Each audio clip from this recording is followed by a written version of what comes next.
I think b4 will probably be played, although white could actually consider playing queen c2 first. That also makes a lot of sense. Maybe with the idea that the bishop on c5 is a little bit under the eye of the queen, so we can potentially at some point exploit that bishop's position. But I don't see exactly how after knight to c6, so it depends. Is there something subtle for white here or not? Some The of big the question. Yeah. like the exciting ideas are, let's say after knight c6, with the bishop on f4, it's very, very common that white castles long uh, and then plays g4 at some moment. But I don't think castling it long here is very likely to work out for white. But I mean, we could try it. Why not? Let's have a look at long castle. Yeah, not completely detested by the engine, so that's a good start. But it does seem to give black some chances with the king on c1 being way more exposed than this king that is sitting happily on g8.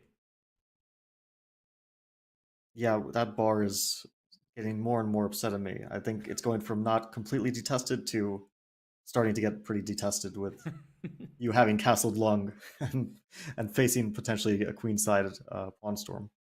The bishop so misplaced on d2. Whether or not you castle queenside, I think this bishop on d2 is a bit of a problem. And one thing to note is that after c takes d5, you can take back with the pawn on d5. That gives you an isolated pawn, but it's one of these big questions because if black were to take with the knight on d5, now we have a different type of position where white will bring a rook to c1. And if we just look at the minor pieces, this bishop on c8 tends to be the bad piece. It takes some time to like b6, bishop b7, and white will start getting active on the queen side. It's not a guarantee that the knight will take on d5. Sometimes the knight hops into the center with knight to e4 as well. But these types of positions are, I feel like, more in Ding's wheelhouse than they are in Jan Nepomniachtchi's. Nothing major is happening. Even material, only 2 pawns have been traded. Black has already castled. But Ding likes this type of position. We've seen him play the white side of these positions many, many times. I keep kind of harkening back to the game against Hikaru Nakamura from the final game of the candidates. It reminds me of this initial setup here where he was able to outplay Hikaru down the line from what looked like nothing.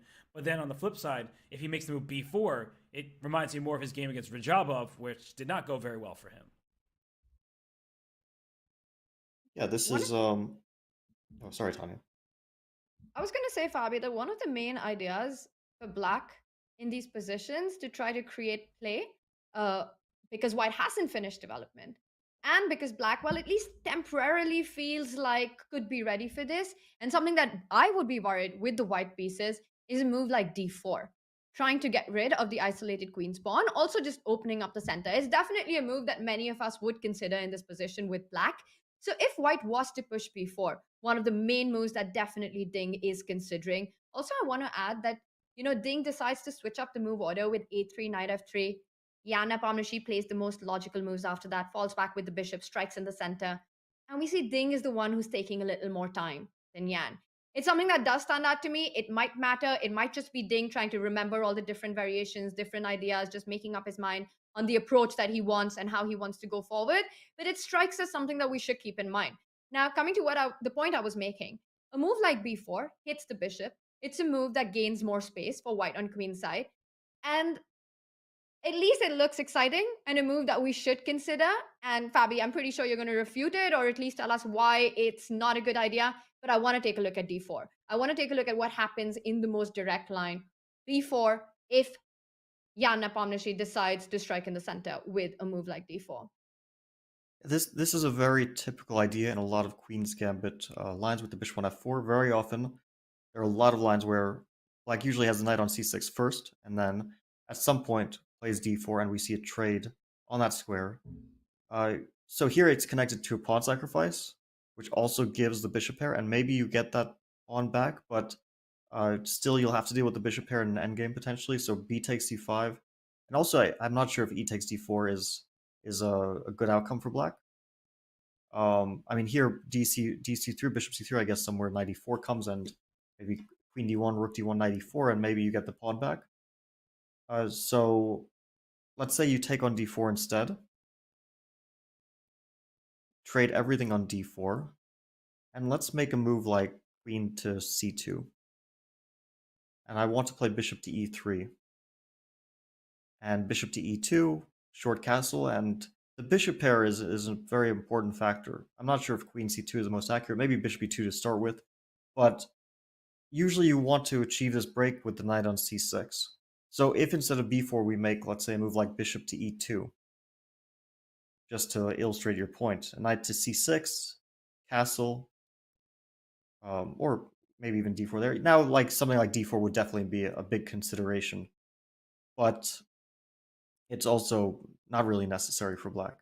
But I would definitely prefer to prepare that move with knight to c6 if possible. Yeah, I think in most of these positions, white just gains the upper hand on the queen side.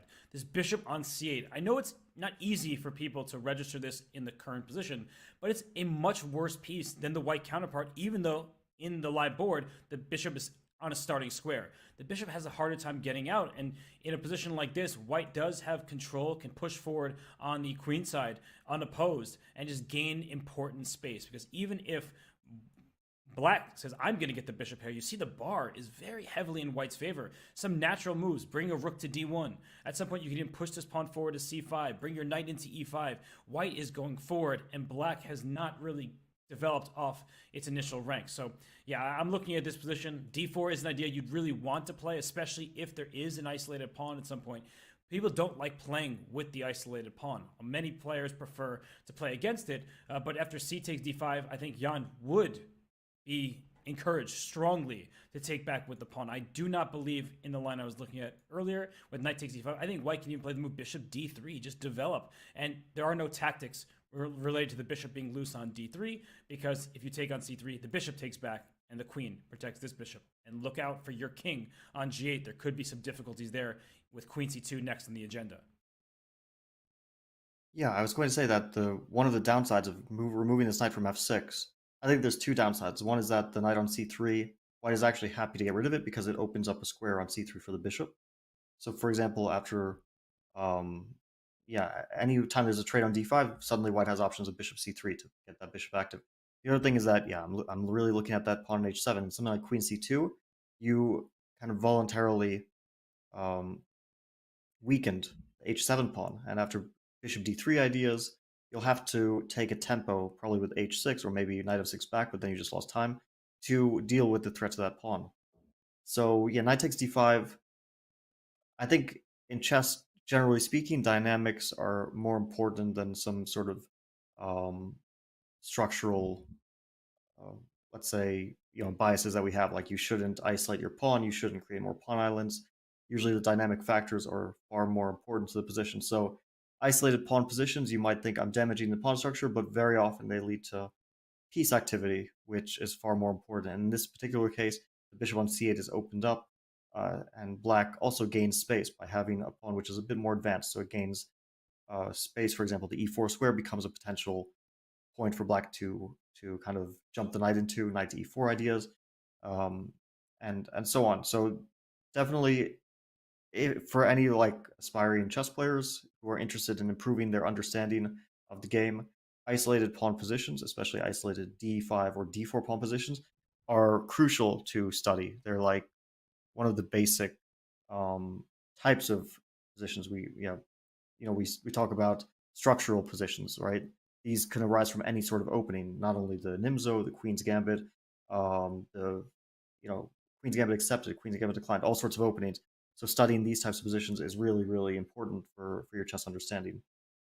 That's I'll a just say great that point, Fabi, because the isolated queen's pawn positions often show us the difference between strategic and dynamic play. And with modern chess, we've seen the focus with concrete lines, dynamic play initiatives are such important concepts.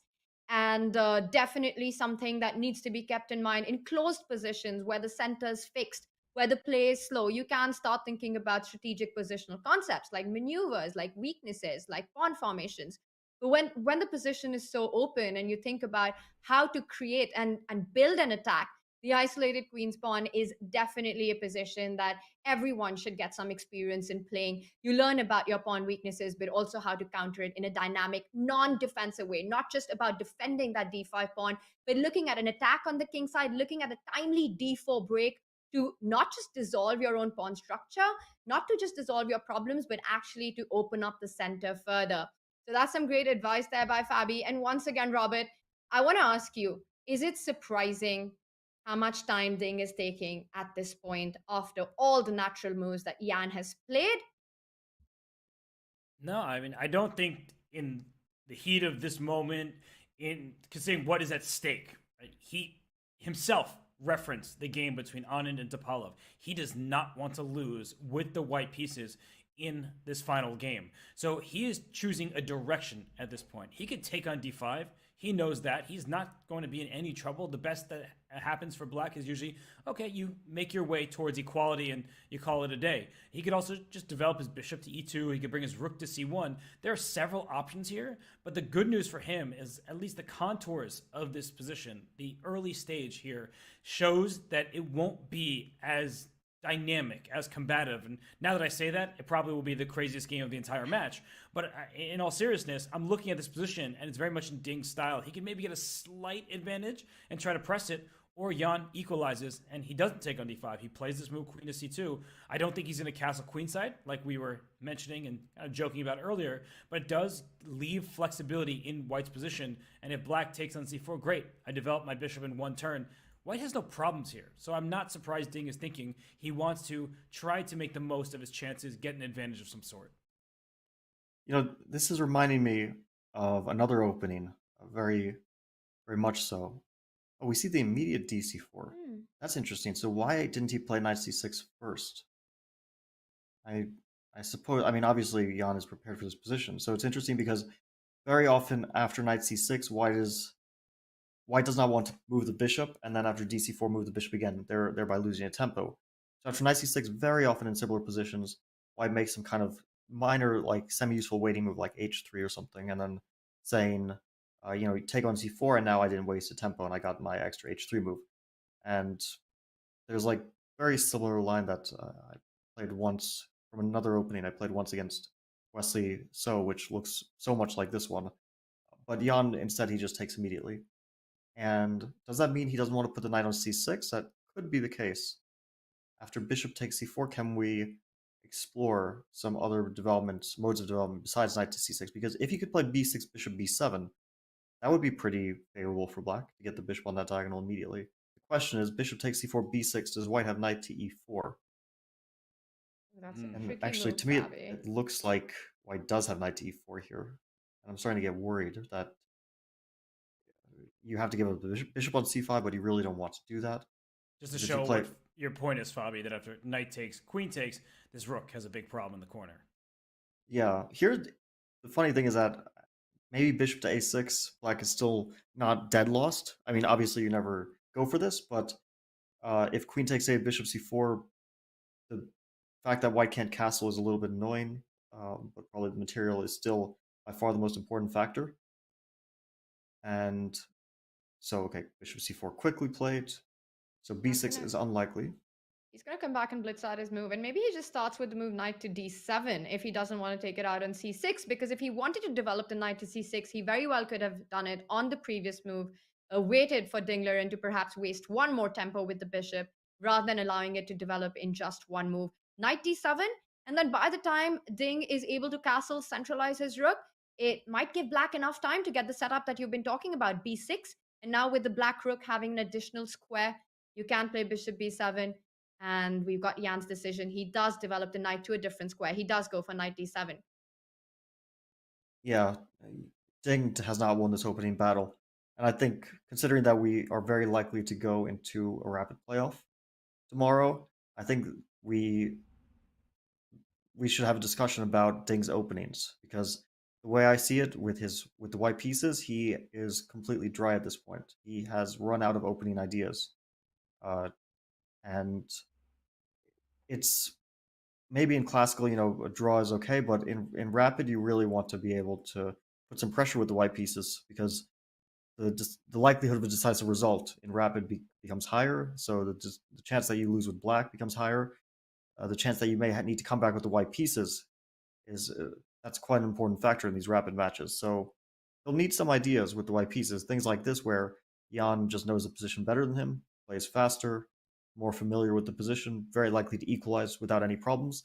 That's not a good outcome going into tomorrow if they do indeed go into tomorrow. So Ding will, he said he used the rest day to prepare something, and the result was that it seems like Jan equalized without big problems, which is a very comfortable result for Jan indeed. It's something I was mentioning before the show, or at least before the game began, is potentially a mindset thing, right? That for this game, Ding Liren said, I am not going to lose. I'm taking zero risk. If we draw, I get to play another day in the World Championship. So, Fabi, is it possible that he has a set of classical openings and that he has rapid openings that we haven't seen yet? I don't know, because he doesn't look super thrilled, does he? Like, he just shook his head a bit.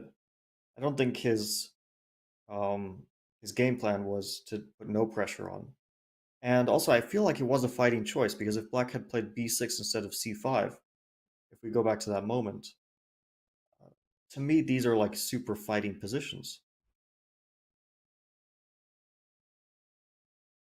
So after, yeah, for b6 here, like, white very often takes on d5. This is a huge fight. All the pieces remain on the board, and we have a sort of structural debate.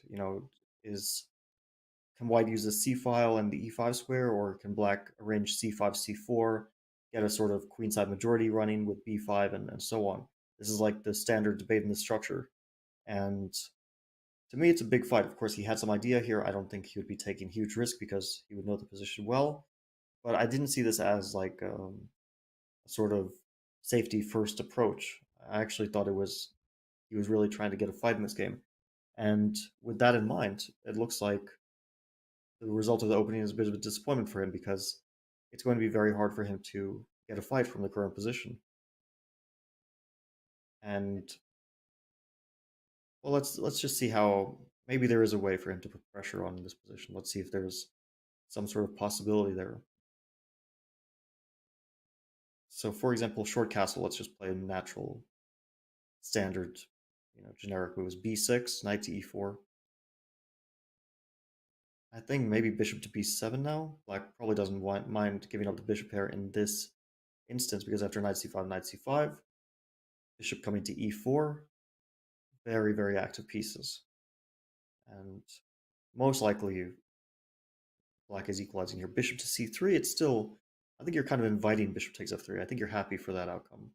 Because then you can play king h1, rook g1, and now we're having some fun with the position. But I don't think black will oblige, and might even just play bishop to e4 instead of bishop takes f3. Well, looks like a good idea from Black's perspective. This would be pretty much a dream scenario. You have a lot of activity, you have no real weaknesses, and this bishop on c3, that's the one great advantage that white would have, but you would have to make the use of it. And you typically like your bishop in pairs, and if this light square bishop gets traded off soon, then we may not be speaking about a white advantage anymore. So it's a big moment here. Knight bd7 played. So Tanya, I'm looking at this. I agree with Fabi. I think that Jan has won the opening battle. It looks like Team Yan can pat themselves on the back for the outcome of this opening that they've seen. A small surprise there by Ding with the move bishop d2, and then mixing up the move order from the standard way of playing. But surprisingly, it's Ding who's in the think rather than Yan. Yan playing confidently. We've been talking about momentum shifts, but we haven't seen any of that on Yan today. He plays fast, he plays confidently, and he's making all the accurate moves.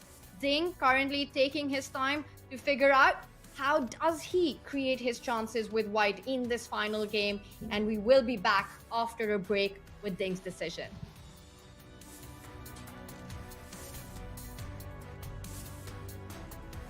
Hi everybody, International Master Danny Wrench here, Chess.com's Chief Chess Officer. We are here and excited to be collaborating and partnering with World Quant as an official partner of the Champions Tour in the year 2023. I'm now speaking with Chief Strategy Officer for World Quant, Natish Maini. The people have met us, and now time for the big questions. Jumping right into the basics, tell everybody a little more about World Quant and what exactly is it that World Quant does? Thank you for having me, Danny. And you already introduced me. I'm the Chief Strategy Officer at World Quant. World Quant is a global asset management organization. It was founded by Igor Tulchinsky in 2007. World Quant today has over 850 employees who are working towards designing investment strategies in multiple asset class across global markets. World Quant believes in empowering the ideas of the talent across the globe, and we have 23 offices in 13 countries today. Amazing, amazing stuff. So tell us now a little bit more about this project called World Quant Brain. So World Quant is built on the belief that talent is global, but opportunity is not. And we strive to take this opportunity to everyone around the globe. World Quant Brain has been designed as a tool which empowers us to take that opportunity to anyone. That's fantastic. Seriously, that's amazing. I had no idea about that. Learning about this along with our viewers, and obviously as a website and a company with a mission to also connect global communities and increase the opportunity for chess, that makes it even more of a natural partnership. Tell me a little bit more from World Quant's perspective why you guys run the IQC. So World Quant has this mission of democratizing quantitative finance. And International Quant Championship is one of the tools we have to spread the message about this opportunity which World Quant is offering to everyone to be a quant in the in the quantitative space. And International Quant Championship empowers the individuals to utilize their ideas and show that they can do it, and gives us an opportunity to take this message to them wherever they are. That's great. Now, you said the finals will be in person. Was I right that it'll be in the Bahamas? That sounds like a pretty great location. Can I come? Yeah, absolutely. Absolutely. I can? Okay, so I don't know that I'm qualified to be in the IQC, but tell everybody a little more. So the finals are going to be in the Bahamas. What will that be like for those who make it? Yes. So the finals, as you said, is planned to be in Bahamas for the IQC. So World Quant celebrated its 15th anniversary last year in 2022. To celebrate that occasion, we are getting the whole World Quant organization together in Bahamas this year. And we decided that we will organize the finals of IQC at that event. So this will give an opportunity to our finalists to meet the World Quant team in person. It will give them an opportunity to watch the culture and rigor of the organization. And we are very excited that everybody will be able to get together at that event in Bahamas. Well, this has been awesome. Nitish, thank you so much. This is where I remind everybody it's their chance to get involved in the IQC, the International Quant Championship. You can use the command IQC. You can visit the World Quant Brain website. We encourage you to do so ASAP. Registration is open until May, so it's time to jump in. And maybe you'll get to meet the CSO and others in the Bahamas. Maybe I'll be there. If I'm lucky. I don't know, but it sounds like a great time either way. And Nitish, the Chess World and the Champions Chess Tour, thanks World Quant for their partnership. And we're looking forward to the rest of the year together. Thank you, Danny, and good luck to the community for participating in IQC.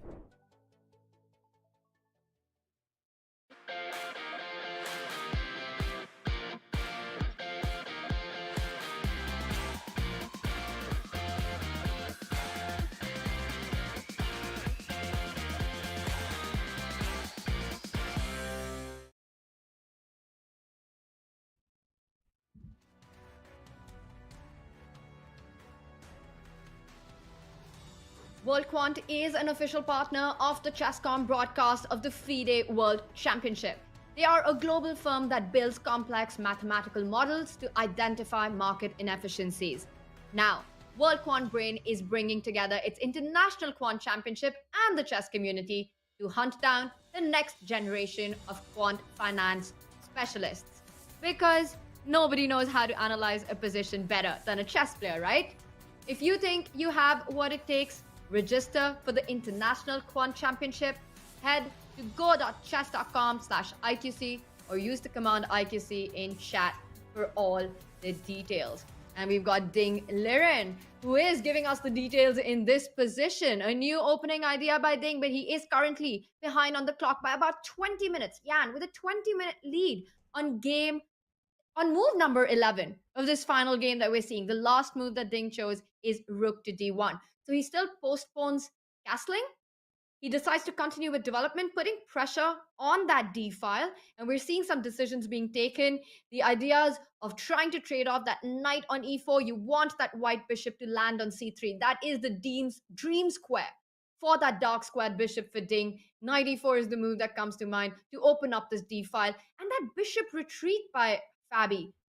Was that a requirement? What do you make of these last few moves, Fabi, that we're seeing? Well, I thought b6 was the most natural move, and I didn't see the clear problem with it. I guess knight e4 would be the idea. but it didn't look like a bad outcome for black there. Bishop d7, okay, my question is only e4. Otherwise, I don't see the problem for black, but e4, uh, critical move. I mean, I don't know if it's good, but the problem for black is, of course, now b6 allows e5, and your knight has nowhere good to go. This is simply very, very bad for black. Knight to g4, queen to e4 just wins the game. Picks up either the knight or the rook. Obviously, this will not happen, but then the question is, after e4, is the move queen to c7? Certainly, it's a logical move. It might actually be the best move because, or even the only move, I don't know, because e5 is a really serious threat, and black doesn't want to play e5 himself. That would weaken the d5 square enormously, and for example, after e5, white could consider bishop to g5, and it starts to look extremely, extremely dangerous for black here, with knight takes e5 threats, and potentially at some point knight to d5 coming as well. So after e4, queen c7, this is a critical line. I think that if white has something here, then Ding is likely to go for it. If not, maybe he will prefer not to play such a committal move as e4, which somewhat weakens the structure. But how does white continue? Well, so Fabi's point is e5 is now stopped, and the bishop is under attack. So the queen is doing two purposes here. But I don't know, Fabi. Can I go knight b5? You're going to go queen b8, I assume, and I didn't have a follow-up. I was thinking queen c6 is also critical, but I'm not sure if I want to play queen c6. But it's definitely one of those moves that would be calculated, or should be calculated. e5, queen to e4. Black maybe is happy to trade queens. Apparently not. Maybe bishop to e3. White is somewhat better, although there's a tactic. I think that's why, right? Bishop, this pawn, and there's also some knight c7, knight takes e6 stuff in the air. Mm-hmm. Be very careful, because like a6 would be a natural reply. But I think I just have this tactic. Yeah, bishop to a6 or bishop to a7. I thought was, but maybe knight e6 is even better. Yeah, I was just trying to win pawns, but you're trying to take an exchange. Just check. Two pawns. Two pawns is good. I like the way you think. Hey, I appreciate that, buddy. But yeah, bishop a7 just to put Fabi's idea on the board. That rook is trapped back here. Not great. But he's probably allowing some tactics, I guess, because black is potentially exploiting the knight on c7. It's not exactly clear to me how. Maybe bishop to c5, bishop b8, knight b8. But in any case, this is not super relevant to the position we have on the board right now. So knight to b5. Yeah. I was thinking queen b8. I was just trying to stop this e5 move. That looks like a perfectly good move.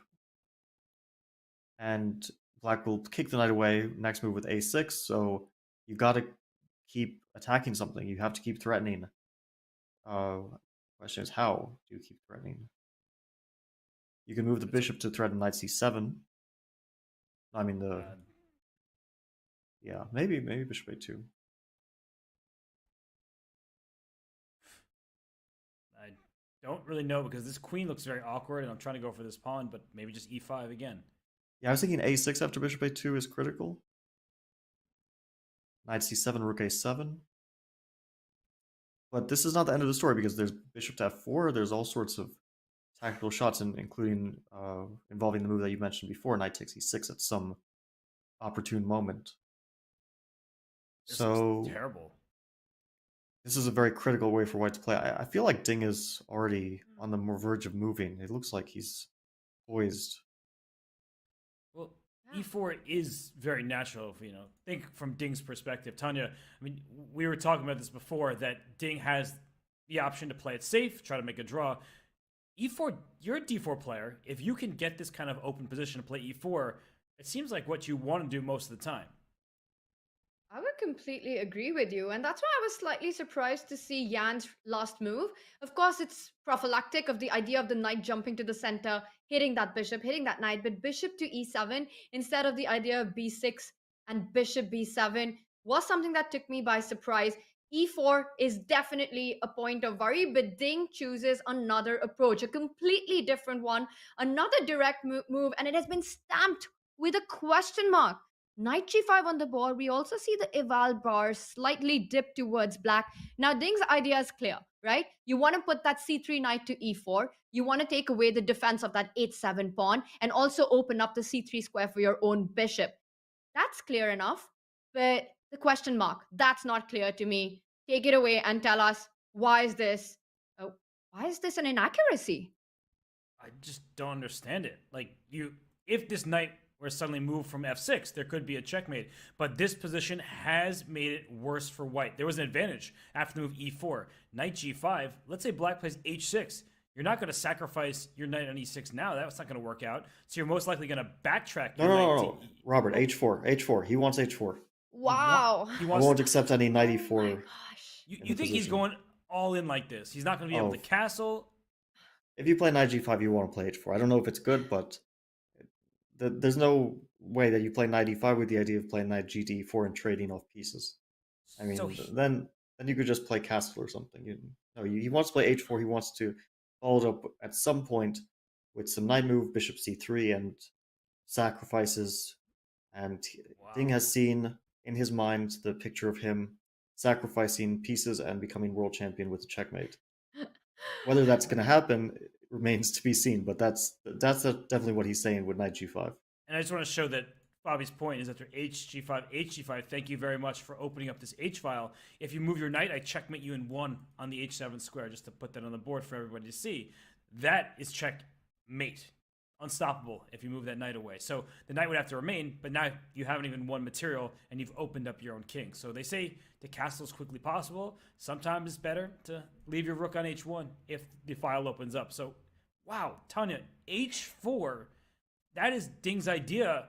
I have to say, I'm surprised. I thought he would just play this cautiously, but he's throwing caution to the wind, and he might want to win this championship today. Surprising, but loving it, Robert. This is all in. We have been talking about Ding's approach in game 14. Will he shut it down? Will he play something positional? How cautious will he be? How much risk will he take? And he just answers us. Well, he's up for a lot of it. He delays his own castling. He's going for checkmate on the king side. Knight g5. Of course, it's still a faraway dream. All these sacrifices, all this mating attack, but Ding has made the first step towards it. And Jan's got to be feeling a little bit of the heat, a little discomfort there. We see him, the expressions are back. He's taken by surprise as well with this decision with Ding, knight g5. And if we see h4 on the board, Robert, and the more I look at the position, the more logical it seems what Fabi's mentioning. If you go knight g5, you move your piece twice in the opening, you're putting attack on the king side. h4 is the logical follow-up. The idea is, of course, not to fall back with his own knight to f3. You don't want to now go to e4 and trade pieces for nothing. So I would love to see this happen on the board. Ding making it clear that he is ambitious. Does this also throw light on what Ding estimates about the rapid, about the playoffs, about the chances of these two players if it was to go into playoff? And he probably believes that his best chance is today with the white pieces in game 14. I was just going to say very quickly, Fabian, you need to answer all these questions, but this feels like an opening you should play in rapid chess. This is classical chess. Jan has time to figure it out. So, Fabi, take it away. What is Jan going through right now? I told you guys he wants to win. I mean, this opening choice is a fighting opening choice. This e3 bishop d2. This is not something where you're trying to make a draw. That being said, I thought that black would likely equalize in a standard way, but instead we see what is going to be basically a fist fight at this point. I mean, so h6, h4, I think black might as well include that. And then I'm wondering, because b6, I think knight c4 is super dangerous. And the point is that you want to take on e4 and play knight f6, but now you can't because queen takes a8. And so you're just not in time here to, like, if the pawn's on b7, I guess this is a decent defense to this problem. But b6 allows knight e4. So to me, after h4, queen c7, just the most natural move. You get the queen out of the way of the rook. Knight c4 is now met with knight takes e4, queen e4, knight f6, and I don't think white is making progress in terms of the attack. White can still play this, but then the question is, where do you put your queen? For example, queen c2 allows b5, and something like this could be rather dangerous for white as well, because in endgame, obviously the attack is just a failure, right? This is only a middle game sort of attack. Positionally speaking, white is of course taking a lot of risk. So after queen c7, I was thinking of a few moves. One move I was thinking of was bishop b3, which has a very cute trick, which is after b6, knight to d5, I think wins the game. Or at least gets a very big advantage, because queen c2, knight e7 wins a piece, intermediate check. Knight takes d5, last checkmate on h7 instead of that. So black would have to play some very, very ugly move like queen to d8, which you definitely don't want to do. Actually, that also seems to lose. So yeah, b6 is out of the question completely. But then if knight c5 here, how is white continuing? You still have knight c to e4. Knight fe4, and now you take with the knight, and you're counting on the pin. But without knight on g5, your checkmate patterns are kind of out the window, and b6 or something. I guess black is no longer really in danger, most likely. But also, I guess white is not worse, so maybe that's also not a bad thing, because white is taking some risk, right, with the move knight g5. So after queen c7, is that his idea, or does he want to put the bishop somewhere on e2, for example? There's a lot to consider for black and for white here. But now after b6, do you want to play bishop to f3? I guess that's the point. And then, yeah, bishop b7, trade of bishops. After black trades this rather poorly, like this inactive bishop on c8, then I guess white's attack is no longer really working out. So this is very much a tempo game. If white gets is in time, could be very dangerous. If not, black could end up with a bit of an advantage. After queen c7, I'm curious to see what Ding's calculations are. I'm loving all these ideas that you're mentioning, Fabi, with these tactics in the air and how to build this attack. And I want to point out one more with queen c7 that perhaps black needs to watch out for. After a move like queen h6, h4 has been included, you go queen c7. White can also look at this jump with the knight to b5, hit that queen, and if black was to fall back to b8, it's not forced and it's probably a bad move. And yes, the Valbar says it's a bad move. I think the queen should keep the pressure on c4 with a move like queen c6. But here I was thinking bishop c3, and I'm struggling to find a way for black to actually keep those knights alive. Robert, you're pointing out all the right arrows. That rook on d1 hitting the knight on d7, the bishop on c3 taking away the defender on f6. It will result in a mate on h7. White doesn't care about that g5 knight. You can start sacrificing already. Bishop f6 coming next. If hg5, the h file opens, that's doomsday for black. These are all moves that are possible to build up the attack.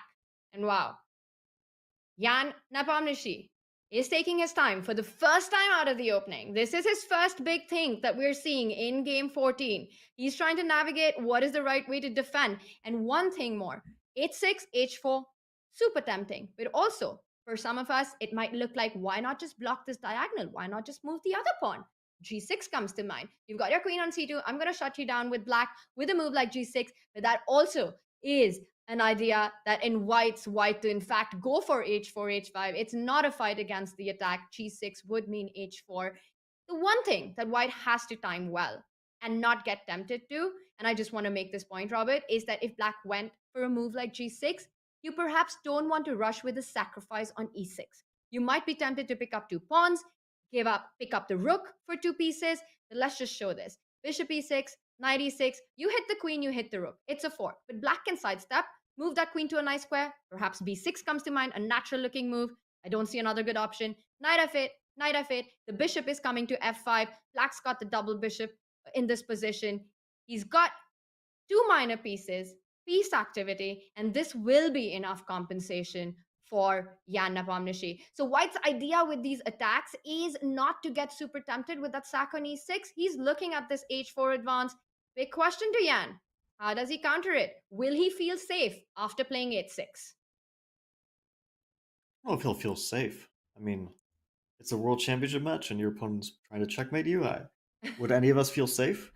But that being said, there is no, okay, white has shown his intentions. So at this point, you have to deal with it. There's no way to get rid of that knight on g5.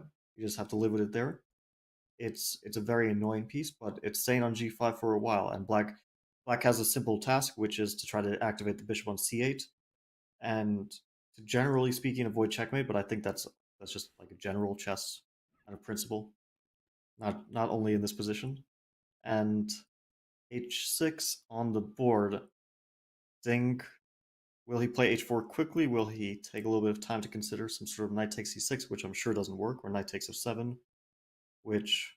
Okay, let's just get knight f7 on the analysis board for a second. I just want to see it.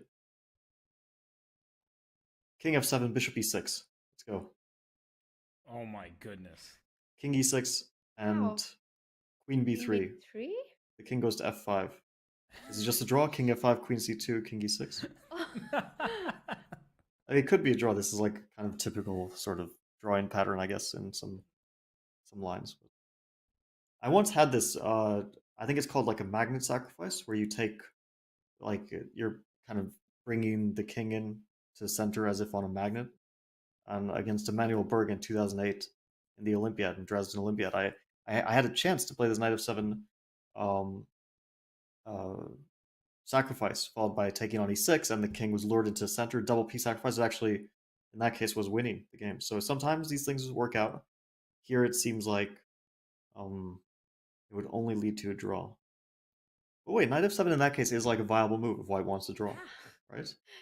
Well, I Oh think my that God. just to show quickly that black can take with the rook, and if bishop takes e6, I was thinking knight c5, forcing this bishop to take the rook here, and we saw not this exact position, but a similar one in a variation we were looking at from Tanya, that you have the two minor pieces for this rook, and I feel like the minor pieces are going to shine here, especially with queen d3 on the agenda, trying to trade queens off next, and I just don't think white has enough here. You know, Robert, if this game has to end in a draw, I would love to see it go down the paths that Fabi said. With knight f7, sacrifice 2 pieces and force a perpetual, but as you're pointing out, black does have a getaway. And in fact, after knight f7, the tactics might not work out to perfection for white.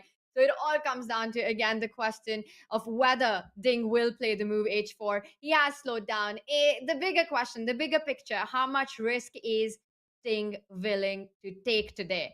And of course, that depends on also Team Ding's estimation of his chances in the playoffs. A completely different animal with a different time control that will require a big shift in the mindset.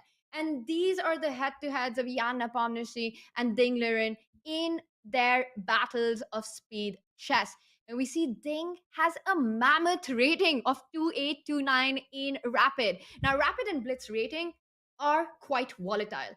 But that rating, he's world number 2 in Rapid, just 10 points behind world number 1, a certain Magnus Carlsen. He's definitely got to be feeling that, all right, if this game does end in a draw, at least on paper, Ding looks like the one who has a slight edge. A very close score, but Ding leads in their Rapid encounters 7-6. But take a look at this. In case the match doesn't get decided in Rapid, we will have Blitz playoff. And Jan Nepomniachtchi has destroyed Ding in Blitz. He leads 13-2. Robert, that's definitely one time control that Ding Liren will avoid in this match. Well, I think a lot about that graphic is misleading, not because it's inaccurate, but because ratings, they're historic. They're kind of archaic in some ways. When's the last time Ding Liren played a Rapid tournament? He played one last year, but that was only 9 games, and then before that, it had been several years. So the chess rating system relies on past performance in a way that I don't always think is very good. Tennis, you have to play every single year. You have to play events to keep your ranking. In chess, if you don't play for 20 years, your rating stays the same. And with no offense meant to anyone, but we see that when players take a long hiatus and they come back to the game, they're not at the strength that their rating would imply that they are. So I feel like the rating system, for one, is misleading. Second of all, the record in Blitz chess, that's from that Speed Chess Championship where Jan, he crushed Ding back in 2019. But the Ding Liren of recent years in the quicker time, which was online, let's not forget what he did against Hikaru Nakamura in the 2021 Speed Chess Championship in their semifinal, which for all intents and purposes was the final. It was a 1-point match victory for Hikaru, and that was in tiebreak. So it was really close. Ding is improving, and there is a different feel to this. This is the World Championship. It's in person. You can't pre-move. So it's just a entirely different event. I don't like looking at the ratings. I don't like looking at the score line from their performance in the past. I really do think that these players are about as even as it gets in Rapid chess. They both are super strong, and I have no idea who is going to win if we do get to that point. Yeah, I think that's very accurate. And in a playoff, I think it's very, very close to equal. It's hard to say exactly how close to equal, but Ding got that rating, that Raptor rating, by winning the Grand Chess Tour in 2019. I remember that event well, and he beat Maxime in the final. Maxime had beaten Magnus in the semifinal match. So Ding won that event. dominated the rapid portion, got his rapid rating up to astronomical heights. But still, that's already almost 4 years ago. And although, of course, results 4 years ago are still relevant because Ding is still a super strong player, we don't know if he's still at the level, at exactly the level of rapid that he was at 4 years ago, right? Things can change a bit in the past few years. And besides that, he hasn't had much practice. There's a lot of online chess that's happened, and for sure he's had plenty of success in those online events, but online and over the board is quite a bit different. Wouldn't call you on the favorite, but just because of this rating disparity, 28-29 versus 27-61, which is a huge rating difference, I wouldn't say that Ding is a favorite just because of that. Uh, maybe he's a slight favorite, but only time will tell that. We can't really say that at the moment. And still, it's too early to say. Anyway, if we'll even get there, because obviously the last two moves have definitely shaken up our belief that this is going to be a boring draw in any way. This has certainly become shaping up to be a very exciting game. I hope that Ding doesn't, change his mind last minute, pull the brakes, and play knight g to e4 because that would be disappointing. I really want to see h4, a logical continuation of his previous move, and maybe he's having second thoughts. I don't know. It's possible because he, of course, realizes the weight of the moment. Uh, you can win a brilliancy, but you could also lose. And then his words mentioning that 2010 match, Topalov Anand, the final game, where Topalov overpressed with the white pieces from a slightly better position. Things mentioning that game will actually be prophetic, but not in a way that he will be too happy about. Abby, you said our belief of this being a boring draw. That was not my belief at all. I have predicted a decisive game 14. Well, I don't know if it's going to be decisive or not, but one thing's for sure. With Ding's last few moves, it's definitely not going to be boring. It's going to be an exciting game for sure, regardless of the result we get. And once again, I think this is also one of the reasons that this World Championship match is so unique from what we've been seeing over the last decade. There is no favorite in a rapid time control. There is no favorite if this does go into a playoff. And that was a very different narrative in the World Championship matches of Magnus Carlsen, where Fabi, even against you and against Sergei Karyakin, he had a very clear strategy in that last game. 2016 World Championship match, Magnus versus Karyakin. Magnus comes to the board with the white pieces, makes the shortest draw of a World Championship match in terms of time, not in terms of move. Literally blitzes out his moves. 35 minutes, game over, says, I'm going into the playoffs. The 2018 match, he was slightly better with black, and he's the one who offered you a draw in that position. He estimated that his best chance to win the match was not in classical against you, but in the rapid playoff. So it's really all about taking that risk in this final game, depending on how much you believe in your own ability in that shorter time control. And speaking of taking risks, look at the move that we have on the board. Ding goes for the move, h4. This is fire on board.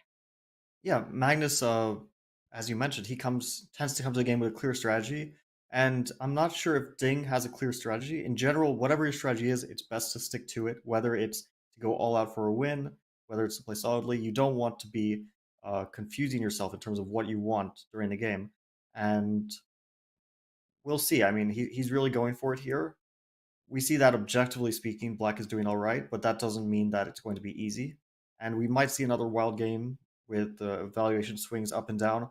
I'm going to predict a decisive result now. And as I mentioned before, the beautiful thing about predictions is that if you predict two completely opposing things, then you're absolutely guaranteed to be correct. So now that I've predicted a decisive result and a draw, I think I'm absolutely going to be correct in my prediction. But that's a very safe approach. While Ding isn't playing safe at all, Fabiano Caruana playing extremely safe in the commentary, basically predicting all three results that are possible. Love it, Fabi. Well, h4 on the board. And I think this is going to be definitely a fun one. Chat, we want you to get involved. Tell us, what do you think? Where are Ding's best chances? Does he try to shut this down? Well, it might be too late to shut it down. Once you make a move like h4 with your king in the center, it might not even be up to you anymore. You've got a game in your hands, and you're playing for all three results here. Fabi, take it away.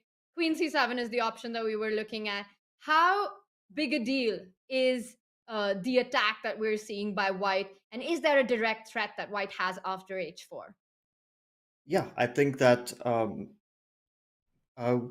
well, maybe white doesn't have a clearly direct threat. Robert, what do you think? What's white planning in this position? Well, hopefully, White is not planning to lose power like I just did. But either way, it's back. And what is White planning? I don't really know, because what you were talking about with this Queen C7 idea, it feels very straightforward for Black. And I think this Queen will end up on a square like C6 or with B6, Bishop B7. I don't believe in this. This feels like a game I would see in Blitz in the title Tuesday. And so to see it over the board in a world championship, I'm both happy because it feels like the romantic era of chess is back. But at the same time, I'm looking at this with a skeptical glare, like, this feels wrong. Yeah, I think the question is only after Queen C7, because other moves seem to be very promising for white. We saw B6 is simply a mistake. The knight on f6 can't move, and I don't see why the knight on d7 would want to move, because it would, maybe knight to e5 would come to mind, but I think that would actually expose black to knight c to e4 ideas. Like knight e5, knight c4, I'm starting to get pretty scared if I'm playing with black. So I think this is a perfect position for candidate moves when we talk about how to calculate variations. Sometimes the analysis tree, right, that was um, that Kotov was mentioned in his classic book Think Like a Grandmaster. Sometimes that lets you down in terms of calculations, because it's not always that candidate moves and the analysis tree will get you to the right conclusion. But here, after Queen to c7, I think that this is a standard position where you need to calculate white's various options one by one, and probably that's what Jan is doing from his rest area. First, you calculate, for example, knight c to e4, and then you see take knight f6. Okay, I seem to be good there. Queen c2, b5. Maybe you extend your calculation one more move, and you end it there. Then you have to calculate knight b5. That's the second move I think that comes to mind. Tanya, you mentioned that one. Then queen to c6 is probably the right move, because I think you attack g2 as well. That's very important. Not only dealing with threats, but also implementing your own threats. And maybe you feel safe there because white cannot move the bishop to c3 because queen c4, maybe also queen g2, but queen c4 at the very least is winning.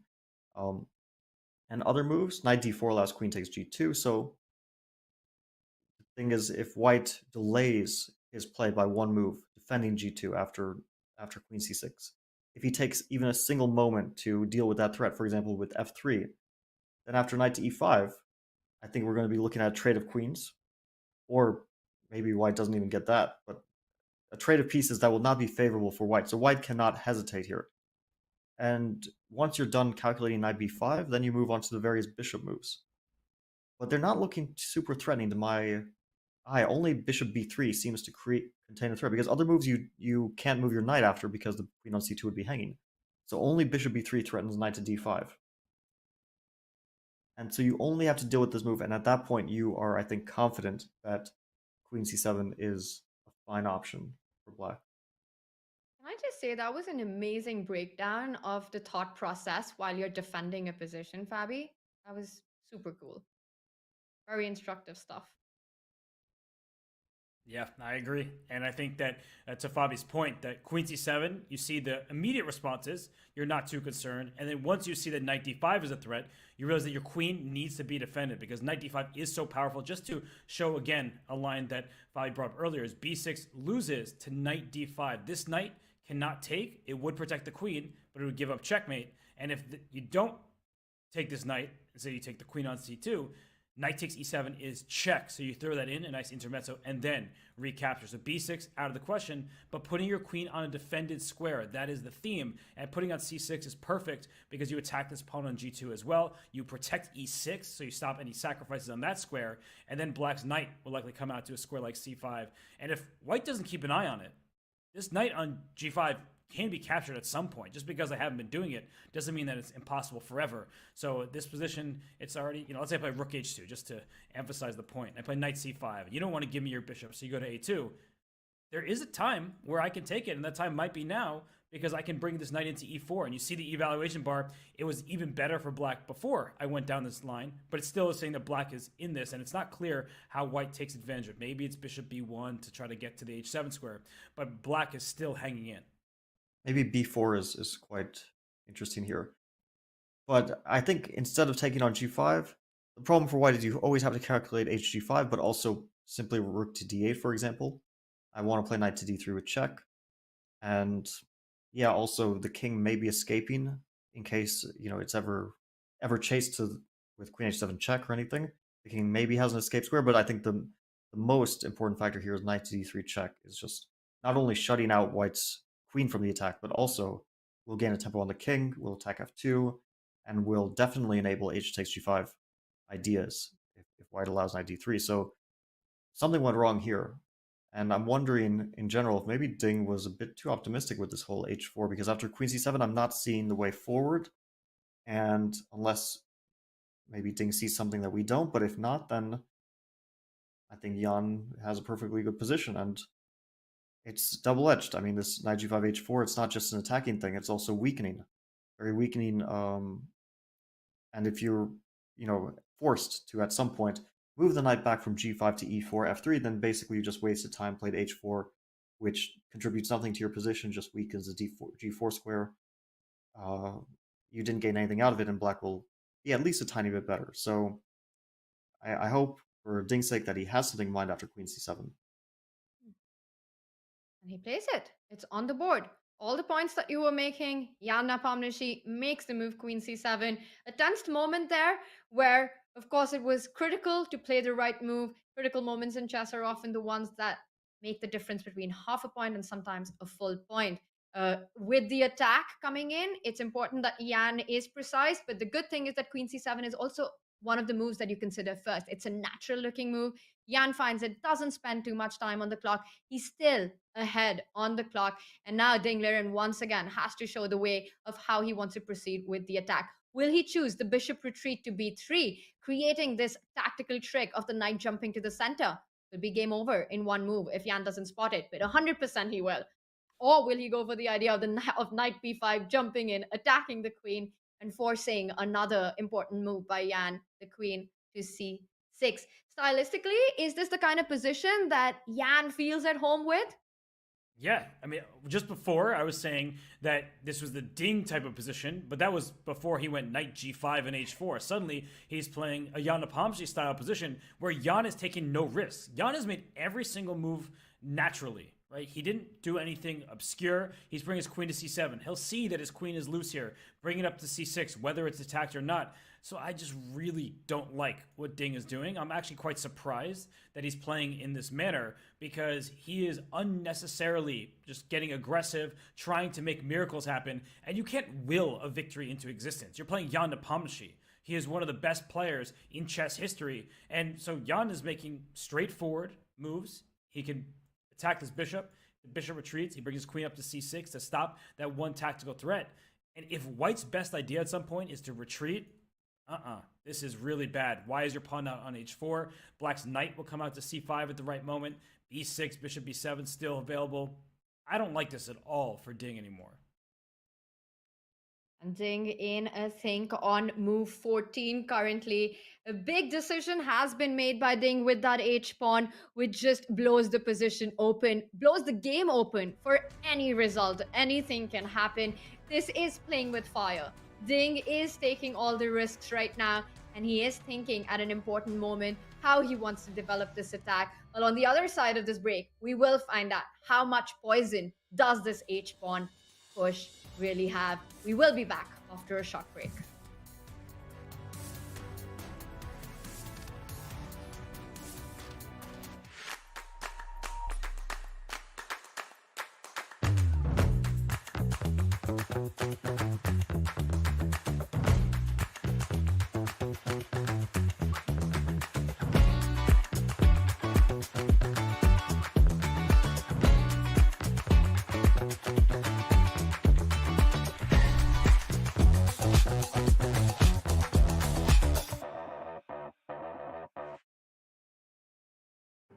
Introducing WorldQuant, the partner of the Champions Chess Tour and Chess.com. WorldQuant is a global firm in the field of quantitative asset management. If you don't know what that is, it's the job of building complex mathematical models that seek to identify market inefficiencies. For 2023, WorldQuant Brain is bringing together its International Quant Championship and the award-winning Champions Chess Tour to hunt down the next generation of quant finance specialists. It sounds very exciting. You put your skills in practice in a case competition where you get a real challenge. And I signed up. World Quant is seeking new talent and new energy, and it's looking at the world of chess to help. Because nobody knows how to analyze a position better than a chess player, right? No quant experience? No problem. So, do you think you have what it takes to compete in the International Quant Championship? Sign up and be the next quant champion.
Move number 14, it's game number 14, and Ding Liren having a big think. There is so much on the line. This is the fight for the World Championship crown, and we've got a game on our hands. Now, this World Championship is, well, it's very different from what we've seen over the last decade. Whoever wins, whether we've got a decisive game today or not, we will have a world champion, and his name will not be Magnus Carlsen. Magnus has been reigning as the world #1 and as world champion since 2013. His first match against Viswanathan Anand. Anand won the candidates, had a rematch in 2014. Magnus again became world champion. We saw Magnus take down Sergei Karyakin Fabiano Caruana and Jan Nepomniachtchi in 2021. It does feel like an end of an era, and the whole chess world was in turmoil when Magnus announced that indeed he will not be defending his world championship match. It is a big moment for the chess world, and after a long time, the world number one and the world champion will be two different players. Yeah, no, it's something that is difficult for the chess world to wrap their head around, because Magnus Carlsen, it's not up for debate. He is the best chess player on the planet, but he decided not to play. That doesn't mean that the winner of this match is not one of the best, but they will not be the best. So it's kind of difficult. But at this point, neither player cares about that. What they care about is this one game. They will become the world champion if they win today. Well, historically, we've had a lot of moments when the world champion and the number one in the world were not the same. And I mean, for Kasparov's reign, which was 15 years, from 1985 until he lost his match against Kramnik, the world champion and the world number one were the same. But after that, Kramnik was world champion. He beat Kasparov in actually a dominant fashion, but for quite a long time he was not world number one as well. Although he did also, I think, a few times reach in the world number one spot, but never consistently. And also for a lot of the FIDE World Champions, from going from Halifman to Ponomaryov to Kazimjanov to Topalov. Topalov was actually world number one quite a bit as well. So, but we've had this a lot. This is not unprecedented. It's just that for people who are, let's say, new to chess or relatively more new to chess, this might be a very surprising thing. But for a lot of chess history, it was just a normal, I think that we have to recognize that the World Championship, it's a super important event, but it is one event, so it doesn't always doesn't always determine that the player is legitimately the best of all time or anything. It just means that the player was the best at that moment, and of course, these guys are both uh, two of the very best in history, but still, with the rating list, Magnus is quite heavily topping the number one spot. Ever since he reigned as world champion, he has kept that world number one spot. Even in fact, before he became world champion, he became world number one. And Fabi, I want to ask you that whether it's Jan Nepomniachtchi or Ding Liren who take the crown in 2023, how do you see this impacting chess history? With Magnus, he's been an amazing ambassador of the game. He's been fantastic as the world champion. And how do you see this match impacting chess? I don't think it changes very much that we don't have, because I don't think it's unprecedented that we won't have the number one in the world by rating as the world champion. And we could have also easily had this happen in 2016. That Karakin was at some point leading the match. If he had drawn his last few games, he would be the world champion without being number one in the world, without even being close. I don't even know if he was number five in the world at the time. I'm not sure, because he actually, after winning the candidates in 2016, he actually had a very, very lousy year up until that match, and he was kind of hemorrhaging rating points until he was playing Magnus. And so this is not a new thing. I think that one of the big things we've seen change in chess is that chess has moved a lot to shorter time controls, and Magnus has basically said that he supports that chess becomes faster and faster and moves more into a sort of different time controls, which I also think is a good thing. I think that classical chess, it has its place, for sure, a very important place in chess history and also in modern chess, but we shouldn't deny the importance of rapid chess, blitz chess, and potentially Fischer random chess 960, whichever name you want to call it, and other.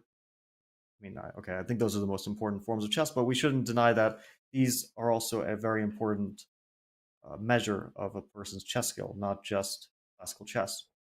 And that being said, a world championship match like this can be decided in rapid, very often is. From the matches in 2016, 2018, and 2012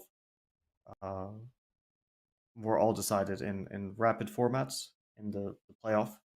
And so very often it does come down to your proficiency in faster time controls as well. Also, this one may easily be decided in rapid and potentially even in blitz, right? That's just the nature of the format. Yeah, I And that's think a really that interesting point that you make, Robert. And I want you to jump into this, but I also want to just touch upon this because there are these uh, there are these conversations around whether a classical world champion should be decided only in classical, or should a classical world champion be also decided in a rapid or a blitz format if it goes into a playoff, especially considering that we've got separate world championships for these. Robert, I want your thoughts on these and also on either of these two players taking the reign as world champion.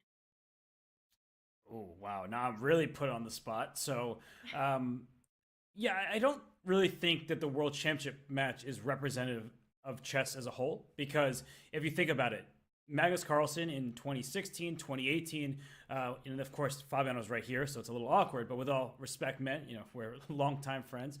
The record outside of the World Championship doesn't match the record that happened within it because when you have months and months to prepare, it changes the nature of the chess that's being played. And I think that I've said this many times over the years: if you give strong grandmasters 24 hours to make a move, one move a day, like you can play daily chess on chess.com, Magnus Carlsen isn't going to win many games, right? The more time that you have, the more preparation, the more engine that you put into it, the less the kind of human elements, the natural, the strength that Magnus has over some of his competitors. So I don't really blame Magnus for not playing. And this is my way of getting to the second part of your question about the rapid and blitz chess deciding a world championship. We're not going to go back to Karpov-Kasparov where it was 5-0, then 5-3, and then they were so sick that they lost so much weight that they had to stop the match because it was first to a certain amount of wins. And draws are very likely at the highest level. So I don't really know what the alternative is. And I agree with Fabi, I agree with Magnus that this is a different era of chess. We have engines that are super strong that you can work with to map out entire openings. Some openings are completely killed because they're forced draws. The players didn't know that in the 80s. That wasn't what they were working with. So I think we have to adapt to a new era, and I don't see a problem with quicker time controls. I love Fischer random chess. And so whether that Magnus Carlsen is champion or not, he remains the strongest player. And Ding Liren or Jan Nepomniachtchi, they will deserve the match victory. But the world championship title, I mean, is weird. I have to be honest. It's strange that we have clearly the best player in the world, and he will not be world champion. And Garry Kasparov retired several years after his match, 4 years, if I'm remembering correctly, as the highest rated player in the world at the time. Magnus might be the highest rated player for another decade. And then only history or time will tell what the history says about it. But it's a very strange thing. And I don't want to take away from these two players because they're so strong. But I think it's a difficult topic to ignore completely. It's a new chapter for Magnus. Well, either today or tomorrow, he will relinquish his classical world championship crown to either Nepomniachtchi or Ding Liren. And these two have been incredible fighters in this match. We've seen some amazing moments. The chess has been fantastic. The drama, the opening, the time management, the press conferences, all of it has been a complete delight for chess fans across the world. And either one of them absolutely deserving of that crown.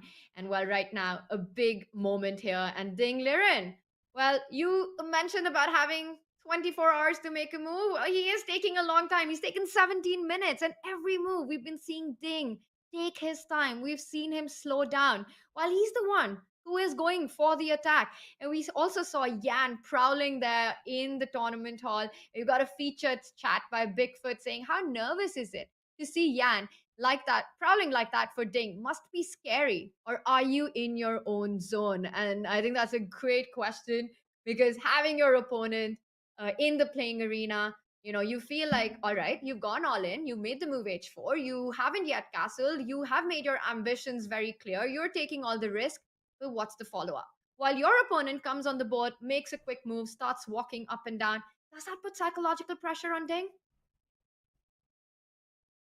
Yeah, I think the pressure might even be more so just that he went all in on this attack. Maybe all in is too strong a word, but he definitely burned his bridges a little bit with this attack, and maybe it's just not working out, and that could put a lot of pressure on him. Because the thing is, sometimes you go in on an attack, and you still have a way to you could still retreat, and you accepted that the attack was a failure, that it's not working out, that you're not going to checkmate your opponent, but you're only looking at a slightly worse position. And maybe that's what you should do in a position like this, but psychologically, there's no way that you want to, let's say after knight b5, queen c6. Maybe the best move is simply knight to f3, because you need to deal with the threat to the g2 pawn and to the knight e5, knight e5 ideas as well. And so you need to play knight f3, but okay, then you just accepted, well, my attack didn't work out. Now let's play a position where I try to equalize. That's a difficult psychological adjustment that you might have to make. And yeah, I know exactly what's going on in Ding's head. He's calculating variations, and they're not leading to an advantage. He's calculating all the stuff that we discussed with bishop b3, queen c6, knight b5, queen c6, knight e4, knight takes e4, other bishop moves, all sorts of things, and none of them are leading to the desired result, which is an attack which succeeds or at least gives some sort of advantage. And that's why he's disappointed, because maybe at some point he'll have to make that tough decision based on the realization that his attack is not going forward the way he wanted to, and that maybe he has to retreat that knight back to f3 or e4 at some moment, except that he's a little bit worse. And it's not a disaster, of course. I don't think he's much worse or anything. But it's definitely a big disappointment. He doesn't look super, super thrilled with the situation. He really doesn't. And he's hit the 1 hour mark on just move 14. There are a lot of moves to be played to make time control. The players have to reach move 40, a far way off. And just 2 pawns have been traded. Everything is on the board. The position is just starting to heat up. I can feel that the clock will be an important factor in this. Another couple of moves, Ding takes these 5-6 minute things, and we can really see that clock being burned and come down to those critical moments. Robert, do you think Yan is sensing that could this be his chance with black right now?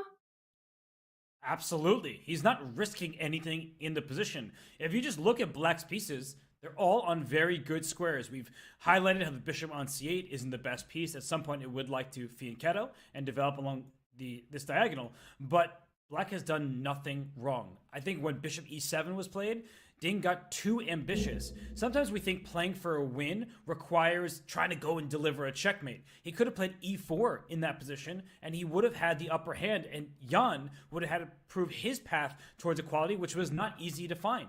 So I just think that maybe Ding, he went too far, and as Fabi said, he will need to rein it in, that if this knight has to go back to f3 or go back to e4, you may be slightly worse, but you can defend it, just like Jan Nepomniachtchi defended game 13. So the opening battle, huge victory for Jan Nepomniachtchi. Look at the clocks. This is a serious time deficit for Ding. And I'm not even saying this because of game 7. I'm just looking at this position, and I could see black taking control of his board in the next few moves. And let's not forget, there's a pawn on h4, which we liked because it was aggressive and attacking, ambitious chess, but I hate because castling will be difficult. And Ding did retreat his bishop to e2, so maybe he took Fabi's advice. No more attack for Ding Liren. Now it's time to make sure he does not end up in a bad position. And how does he not end up in a bad position after b6 is my first thought, because let's say after b6, if you play bishop f3, bishop b7, I think those trades actually help black. Because actually, if you trade on b7, you're dealing with the threat to g2 pawn. And also, the trade of black square bishops is just generally very favorable for black, because that was a bad bishop on c8, and white's bishop was more active. And also, white took bishop c4, e2, f3, bishop takes b7, 4 moves to trade off for a piece that only moved once. So, this is not good for white. And after b6, what other moves are coming to mind? You can't move the knight from c3, your queen hangs. You can move the knight from g5, but probably only back to f3, so you just basically gave your opponent 2 free tempi and played h4 to boot, none of which is good for your position. So I'm really curious about what he wants here. Does he... I mean, it just doesn't come to mind at all. Like, even a single move is not coming to mind for me. The move bishop e2 kind of hints at wanting to put that bishop to f3 to not allow black to have that control over the long diagonal. And also, let's point out, Fabi, the ideas of knight d5, which we were looking at with the other bishop retreat to b3, simply don't work. The big difference, as you mentioned yourself, that the queen on c2 is not defended. Black can simply pick up the queen, and after a check on e7, you don't have a piece to recapture. So bishop e2 is not a move that kind of hints at a follow-up of an attack, but more to perhaps simplify the position, try to liquidate, get some pieces off the board. And the question that you mentioned, Robert, it's time for Ding to perhaps try to make sure that he doesn't end up worse. When you make a move like h4, it might be too late for that. Pawns do not move backwards. h4, a move that hinted at an attack, but then following it up with the move bishop e2, one gets the feeling that things have gone wrong for Ding out of this opening, out of the attack that he was trying to set up. And I want to take a deeper look at the trades that you were talking about, because there's no other explanation for the move bishop e2. After b6, bishop f3, yes, you've spent those 4 tempos. Yes, black does lead in development and does manage to place the queen on a nice square on b7 after the bishops are traded off. Is this a big advantage, though, for black? And if yes, how big? Very, very big. And actually, the eval bar didn't like bishop b7, which allowed me to understand that instead of bishop b7, bishop a6 is just crushing. You take this rook on a8 and the knight comes to c5, and this king is not castling. This knight will be loose in the near future. I will pick up your bishop over on a8, and I wouldn't have thought about this without the eval bar saying it was -2 and then went down to -1. Oh, boo-hoo, -1. Still a great advantage for black, but this looks like a huge problem for Ding Liren. This is just not a... I just want to, like, this is a super interesting line. I just want to understand after bishop c1 how black is continuing this attack. That's a fantastic question. I was just honestly relying on the eval bar, but I think you just take this rook. And sorry. Yeah, and after b4, do you want to play knight to a4? I'm thinking maybe this is the idea. Because after queen a4, queen c3, bishop d2, there's queen to d3, and this ends up just being a checkmate that costs white a queen, or queen c4. I think it's the same outcome for the position. Because it's not like black is threatening anything direct after rook takes a8. It's just that it's just compensation, which is so strong that it's worth far more than white's rook. Like, for example, knight to f3 here. I mean, I wouldn't like white's position, but I also wouldn't immediately say, this is -1 million or whatever the eval bar is telling me. Maybe even just rook to d8 might be the reason. I mean, that's the thing. It's a little bit it's a bit tragic. Yeah, I laugh because when you're down in exchange, you're down a rook for a minor piece, you're told not to trade. Let's not give away pieces when we're already down. But here the point is that this king is just being hunted. Knight d3 check is unstoppable. You could maybe play knight e5, but I could just chase your knight away, and your king is going to be miserable, and it's just going to be attacked, and it's not going to be able to be defended. So it's a great illustration of how activity can offset material deficits. And I think that... Oh, sorry, go ahead, Fabi. I just want to continue this line a little bit, because you're absolutely right. But after knight to e5, I think it's actually important. If bishop d6, b4 is maybe getting out of the woods for white a little bit. I mean, maybe not. Well, computer doesn't seem to think so, but at least I don't see like the immediate win here. But after knight e5, knight to g4, I think is crushing, because now the point, if knight g4, knight d3, king goes anywhere, and knight to b4 anywhere it goes, and I just win that queen. And if you play b4 after knight g4, then yeah, this wins a queen due to discovered check. And after b4, you replace that knight with the other knight. So that's the point. Now after bc5, knight to d3, the other knight finds its way into that square with the same exact idea, right? Anywhere the queen goes, knight to b4. You're a bully. Has anyone ever told you that? This is just mean. You're bullying this white king in the center. But this was bishop a6 was your idea. It's not my fault. I'm being nice here. I just wanted to trade bishops. The engine kept reacting, and I was very confused because bishop b7 was so natural. But yeah, bishop a6 is better. But I do think if we go back to that position, just like b6, bishop f3, even this position, Tanya's question was how much better is black here? Your knight is under attack, so you can't castle, which would be a good way to defend this pawn on g2. And if your best move is knight to f3, black's knight can come to c5, rook to c8, rook to d8. It's not losing for white. But this pawn on h4, it's just a bad piece, because at some point you may want to move your knight from f3, but you would just drop this pawn on h4. So, Tanya, I just can't get behind this h4 idea. When knight g5 was played, I looked at it with I was just confused. I didn't really get what he was going for. Now I'm looking at it as it was a huge mistake. All these points you're making, and it's extremely telling that it's Jan Nepomniachtchi's move, but it's Ding Liren who's on the board with his head in hands. He's definitely feeling that the attack and the initiative has backfired. Those lines with the bishop coming to a6, I mean, whose king is weaker there? Whose king is under fire? And the big answer to that is it would be Ding Liren's king. And I'm just trying to understand this move bishop e2 a little more. Perhaps Ding also realizes that he needs to try and trade, shut down the position. Well, I'm sure he does.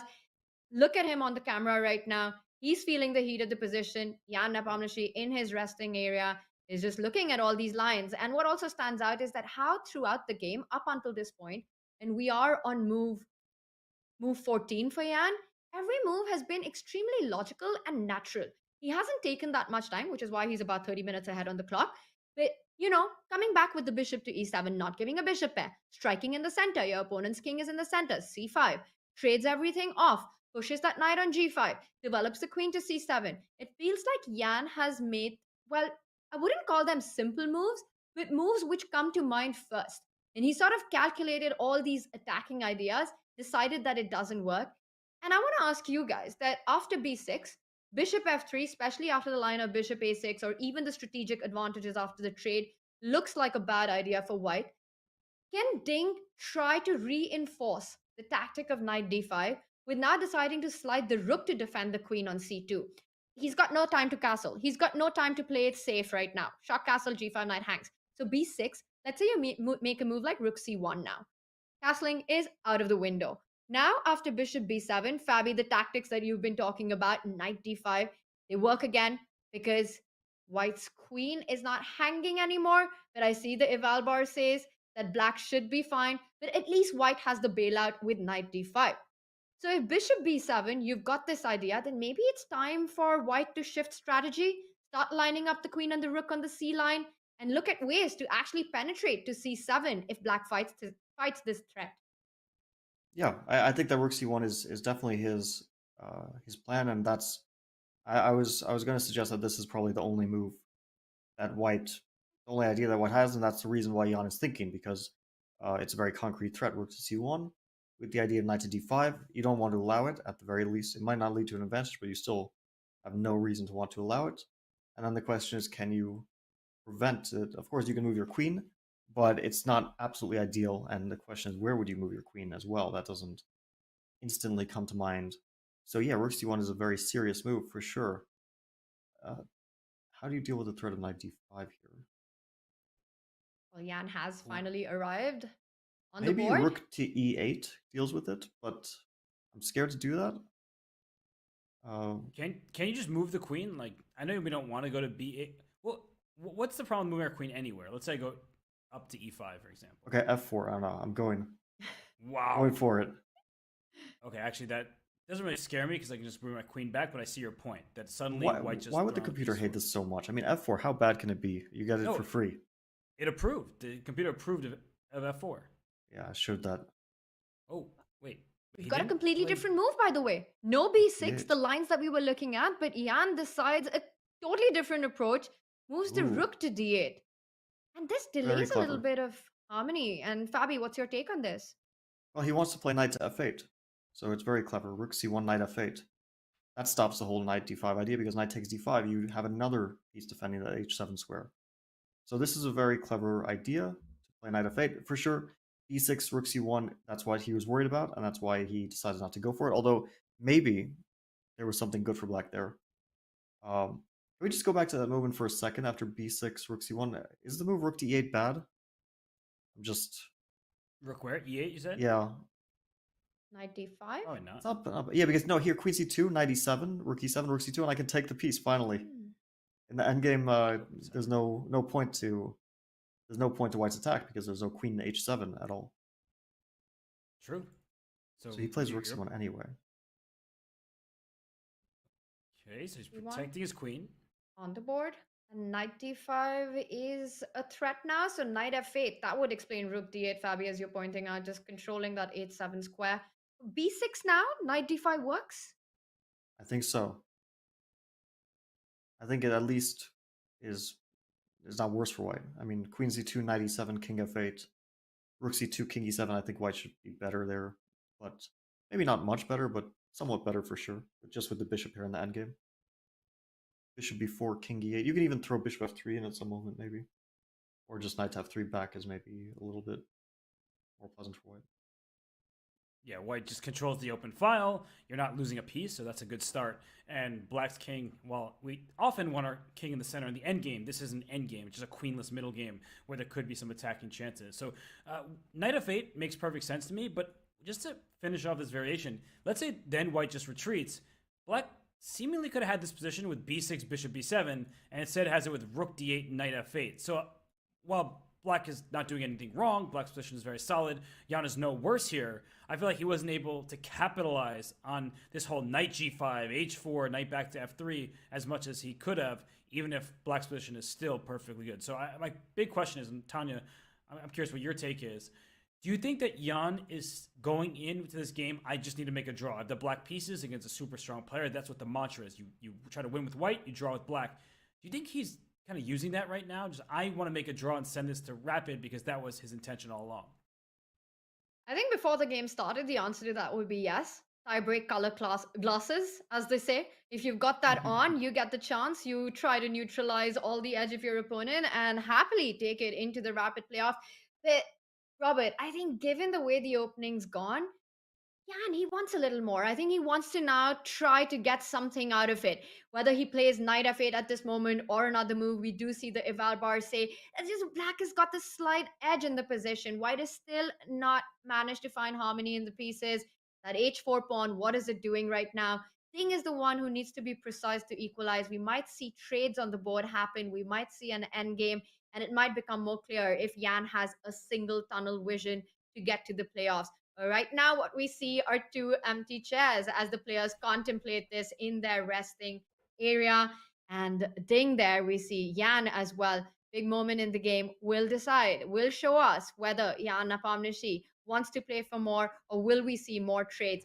But either ways, it's been a success out of the opening for Jan. We will take this time to go into a break and we'll be right back.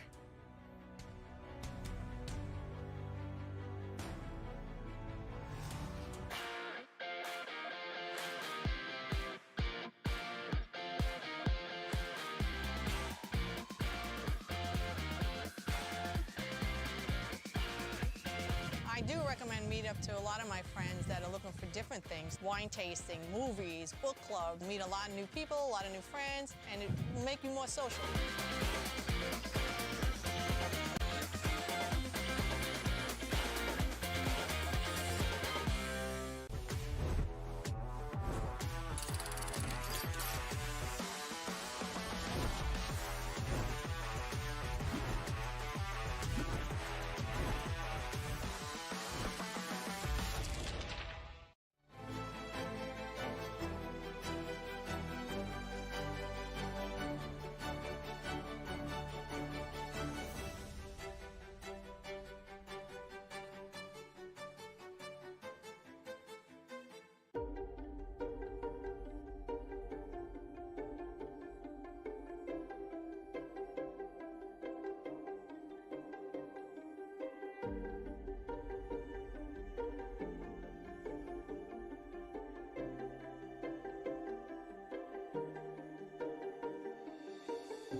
What is a chess dynasty? Unceasing dominance, move after move, again and again and again. We have a resignation, we have history. He is the 5-time FIDE World Chess Champion. But a chess dynasty can also be cruel. It forces most to defer their dreams until next time. If there is a next time. It's losing. Oh my god, did he just blow? Yeah, he did. I'm blown away. The game is over. As the chess world turns to Kazakhstan, the Magnus Carlsen dynasty is set to close. The FIDE World Championship is finally up for grabs.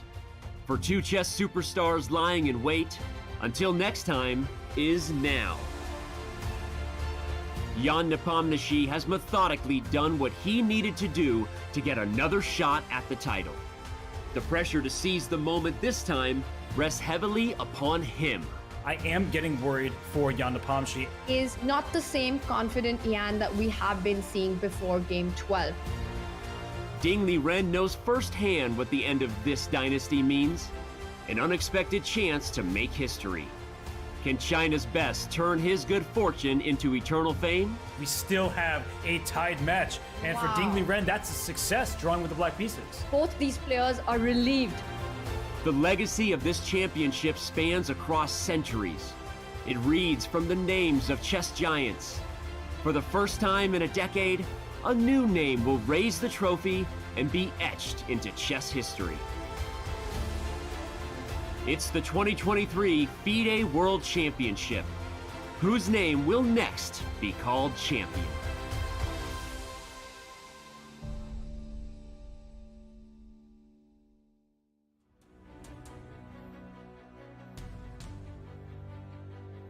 Game 14 is heating up as we see Ding Liren there alone in the playing arena. He is contemplating his next move.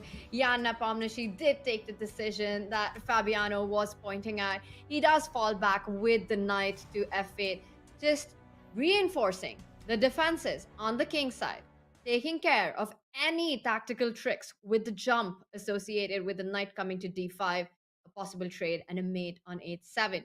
Knight f8 played. We've been talking about how perhaps it's time for Ding Liren to find a way to bail out. Well, Jan Nepomniachtchi would have been happy to accept that at the start, but is he now? Given that White has created this weakness with the move h4, and will that give Jan a little something to play for? Robert, we were looking at moves with knight retreat. You mentioned the knight coming back to f3. Now, if I'm playing with white here, I want as many pieces off the board as possible. Knight f3 is one retreat. The other one that I'm assuming that Ding might have on his radar is that knight jumping to e4. My idea is that if you trade off the knights, my other knight comes to e4, I'm the one who gets control of the c file. If you trade the queens, you still haven't managed to get your bishop out on b7. Maybe my rook will come to c7. I will have enough time to perhaps get my kingside rook also into the game with a timely shot castle. But that h-pawn, it's such a sore point in white's position. Every time I say shot castle, bishop from e7 captures that pawn on h4. Problems still to be solved by Ding. But Fabi, what's your take on this approach of just trying to get rid of maximum pieces in the current position for Ding? Yeah, I like the move knight g to e4. It feels like the most natural move to me. And I don't think black is obligated to capture immediately, but if white is allowed to, we might see knight takes f6 followed by knight to e4, and white would gain the bishop pair. So if black wants to avoid that, maybe the best time to capture is immediately after knight e4. And then the question is still, does white want to go super ambitious, play queen e4? But with the knight on f8, I don't really see the attack working out. But still, you could argue that you put some pressure with knight to b5 and bishop c3. It's not about the attack anymore, it's just some sort of positional pressure based on black's pieces being a bit passive. Specifically, the knight on f8 defends the h7 point very well, but doesn't contribute to any sort of fight in the center or on the queen side. So yeah, knight e4 is super natural. Position is a bit less interesting than it was a few moves ago. On the board, played by Ding. yeah, it feels like Jan. It's very logical what he did, rook d8, knight f8, but it might not have been the most concrete approach. Maybe b6 was a more exciting direction. Here, I just feel like white is. I mean, white is certainly not worse. I'd slightly prefer white's position, but I guess the position is very, very close to equal here. And Jan is playing his moves quickly. So he took on e4 instantly. He just to emphasize Fabi's point, he didn't want any sort of imbalances. He doesn't want to allow a knight capture on f6. He's trying to get these queens off the board. So the big question is, will Ding take with his queen on e4? Is he really playing for a win? Where are those chances going to come from? This knight on f8 really does keep the black king safe, covers that checkmate square. Not to mention that there are not really pieces in the attack. You'd have to get your queen to e4, and this bishop behind it, and it still doesn't threaten anything. So it feels like an attack is a long way away. And if I'm Ding Liren, just based on how this game has gone, I think I'd want to send this to tie breaks. Take on e4 with the knight, trade queens, and it's very likely we'll see a draw. But he hasn't seen that eval bar, so he doesn't know that he was at some point a little bit worse. And True. he might still be ambitious. I mean, I don't see a problem with queen e4. I don't see a problem with knight e4. In either case, I would a tiny, tiny bit prefer white's position, but really, really just a little bit, because I really think that black is doing fine. But in the endgame, I actually like the pawn h4. So knight e4, queen c2, rook c2. I don't think the h4 pawn is any more really a weakness. I think it doesn't change much in particular, but if it goes to h5, it's a pretty good pawn, gains a bit of space there. And I'm not seeing exactly how black is continuing. I think you could play b6, and if rook c7, you can answer with rook to d7. I think that looks pretty logical, and after b6, bishop to f3 comes to mind, but maybe just a little... Or actually, no, now I'm realizing bishop to a6 is potentially getting annoying for white, because we saw that in the middle game. In the endgame, definitely less effective, but still a little bit of an annoying bishop there. Yeah, I agree. And I think actually by process of elimination, we will see knight takes e4, just because I was wondering, queen takes e4, while you were talking, Fabio, I was thinking, what can black do? Like, if I just play a simple move like queen b6, how are you going to protect your b2 pawn? Because you can play b4, but then I get to develop my bishop, and I only wanted to move my queen to b6 to get out of the rook's sight. But I feel like this just starts to be a position where black might strike with a5, put a bishop on c6, and white really doesn't have an attack. So I would be careful if I'm Ding, and I think trading the queens means that his chances to lose the game won't be very high, but then again, his chance to win the game won't be very high either. It seems a draw would be in the near future if he takes with a knight rather than the queen on e4. Can we dive into this a bit after queen b6? Because I think queen e4 is a very possible move, and after queen b6, there's a move which almost traps the queen on the spot. It's knight to a4. Yeah, I was going to bring and the queen is only one square. Oh, it can go to b3. I was looking at queen d6. Yeah, the b3 square is also... No, I just didn't see that move, so that's why I thought it would be interesting for white.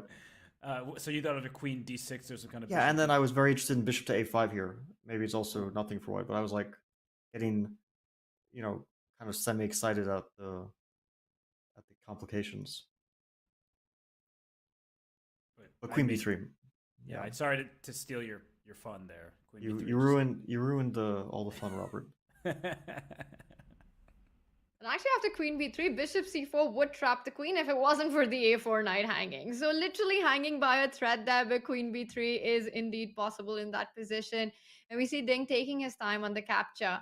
Will the adventures continue in the middle game, or will we see queen trades and a possible leading up to a draw in that end game? That would also give us an insight into Ding's mind right now. How confident is he feeling about his position? How confident is he feeling about his chances in game 14? 94 would imply a bailout. 94 would imply that he's probably happy to just liquidate the position in a pleasant endgame.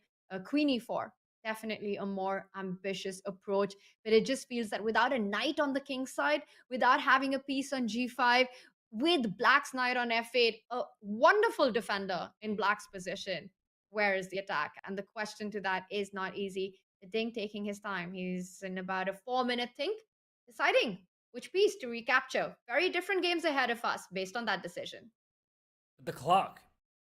Ding is down a lot of time here. So if he takes with the queen on e4 and he's trying to be ambitious, it could really backfire. And not because he's going to lose on time, but at some moment, the decisions will not be easy. And he at this point, what's 16 moves have been played, 24 moves left. He has 2 minutes per move. That is not a lot of time when you have to deal with some of the complexities that may arise.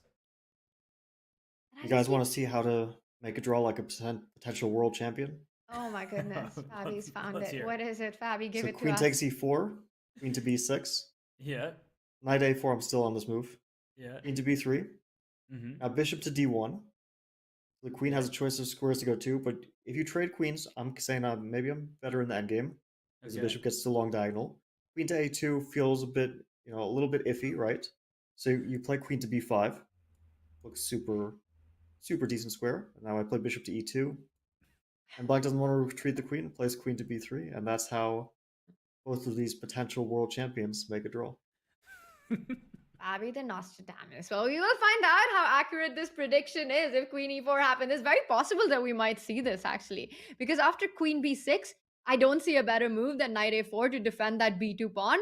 And then you see this little dance, and this might be the end of game 14. Who was saying that featured chat? I just saw a featured chat on the screen. What did it say? I missed it. What was it, It Fabi? said that I'm always looking for a draw, but I didn't see the name of the person who said it, so I wanted to Was give it him a little shout Anish? out. No, I was gonna say that I know that we changed the commentary team at some point, but it's not a niche here. It's okay, so you got that wrong. It's Wow, I've learned some things from my boy Anish. I've learned how to find the easiest path to a draw from any position. You've also It's an learned important some skill. great tweets, Fabi, as we saw from you today. Yeah, I'm competing with Anish there too. Yeah, but I mean, sometimes forcing a draw is necessary, and I do think that we're in the type of game, and especially because Ding is thinking more and more, that it would be wise for him. And there it is, knight takes e4. I think this was a very, very good decision by Ding. He would be risking too much. With so much on the line, a world championship title, he can try to make this draw, send it to the tie breaks. And as we were talking about earlier, I don't think we got your take, Tanya. So I'm going to put you on the spot. If we do go to tie breaks, who do you see as the favorite? You are always the one asking the question. Yeah, wow. Okay, thanks for that, Robert. But I've been thinking about it, and honestly, I did predict that this game would be the one that would decide the world champion. But as we see that it develops, Ding was ambitious, but it looks like we are probably likely to head towards a draw. Yan continues to play confidently. If this was to go into a playoff, if we were to see rapid games happen between these two, I would say it's super hard to pick a favorite. We're going to have a very close fight in those 4 rapid games that we see, but just seeing the kind of shift in momentum over the last few games, Ding with his confidence as the World Championship has progressed, just a slight favorite in my head would be Ding Liren. He's the one who got the last classical win in the match.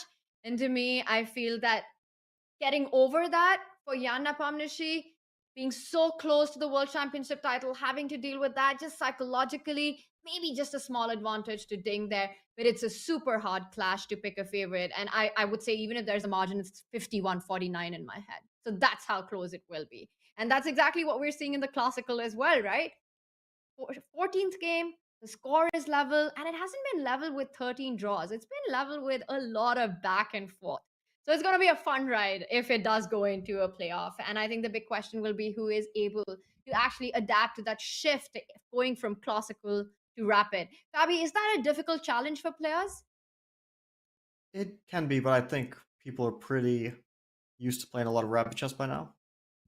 Although after so many classical games in this long match and only thinking about classical chess for the past 3 weeks, it might be a bit of an adjustment.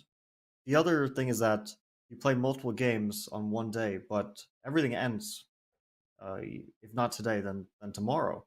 And so you have to be ready for that. For each of these days, there was the possibility that, there was never the possibility that it would be the final day until today. And now, today, it's only the possibility that it's the final day. So tomorrow they will have to come to terms with the fact that it will be the final day, one way or the other. There is no drawing, there's no taking it to the next game. It's a bit of a psychological adjustment as well, not just in terms of playing different type of chess, rapid chess over classical, but also that every game, although it was high stakes, it wasn't the determining game. There was never the one game that would decide it all.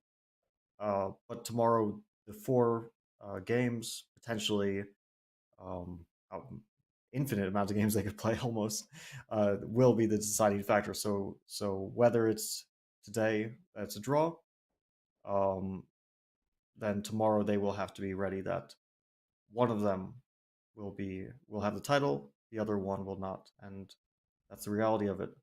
But in terms of who's a favorite, yeah, that's a much more difficult question. And it looks like our prediction that it's going to head to a peaceful result may come to terms relatively quickly. I thought you changed your mind somewhere in the middle with that, Fabi. No, but I still kept my earlier prediction too. Oh, look at you. You're juggling over there, Fabi. But I do have a question about that shift we keep talking about, going into rapid time controls. How do you prepare for that? Because there's the opening preparation, and that's true for classical and rapid. But did you, when you were playing Magnus, play some speed chess the day before? Or how did you get ready for the quicker time controls? Well, I wasn't able to at all, and I said that I would never really talk about it, so I'm not going to. But I mean, basically, my team after the match told me like just don't talk about it. Okay, then what And yeah, advice would you have for the players then? I think that openings are going to be the main thing because they're well practiced. They've been calculating it for 3 weeks.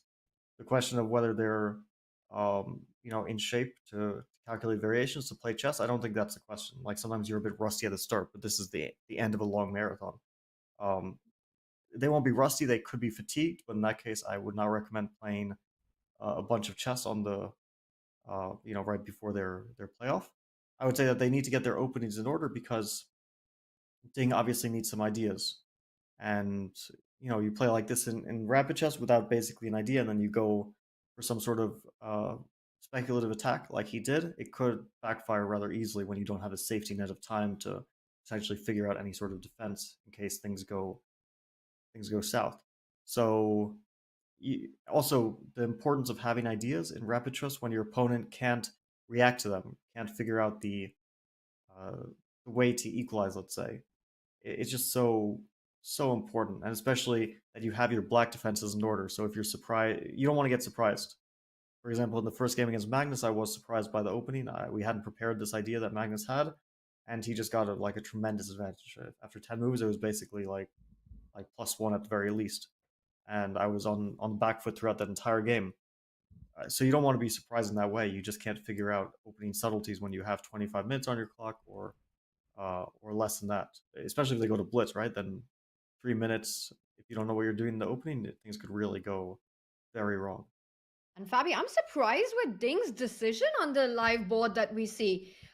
All these points that you're mentioning, playoffs, while the players still have to make some moves to actually get to that playoff, and they need to make sure they don't mess this up. One inaccuracy in this endgame could mean a lot of pressure. Bishop b4 played, and I see the eval bar doesn't approve. Well, this just invites a trade on b4, and forever you're left with these double pawns on the b file. The b4 pawn can come under fire at some point and Yan immediately swaps the bishop. Can place his own bishop on the long diagonal. He gets that tempo in to put the bishop to c6, not only shutting down the rook on the c line, but actually winning a tempo by attacking White's knight on e4. And after that, he can also look at transferring his own knight to the center of the board. The knight from f8, which was a defensive piece, can get into offense with the jump from g6 to e5. Is this going to be a tricky endgame? And what's your take on this structural decision by Ding? Structurally, I think it should be fine, but I think maybe White's just not in time to fully consolidate, or at least to easily do so. So bishop c6 is forcing bishop f3, because if you move the knight, you lose the pawn, and if you play f3, I mean, just don't do that. I think you already feel like you want to try and go home if you ever end up with this structure. So you play bishop f3, and then I'm looking at, for example, rook a to c8. I'm wondering, is White in time to castle? Because then there's knight g6 as well, attacking that h4 pawn, and then knight coming to. It's suddenly looking a little bit concretely dangerous. I think structurally it's not a big deal. It's only about is white in time because white still hasn't castled and black has everything basically developed. So yeah, it's a concrete position. Maybe black is getting a little bit of pressure. Is there some kind of rook c1 to try to save the day, or is that just Yeah, I was too thinking much? about that. So rook c1, knight h4. How do you continue? Because b5, bishop to d7 always covers everything.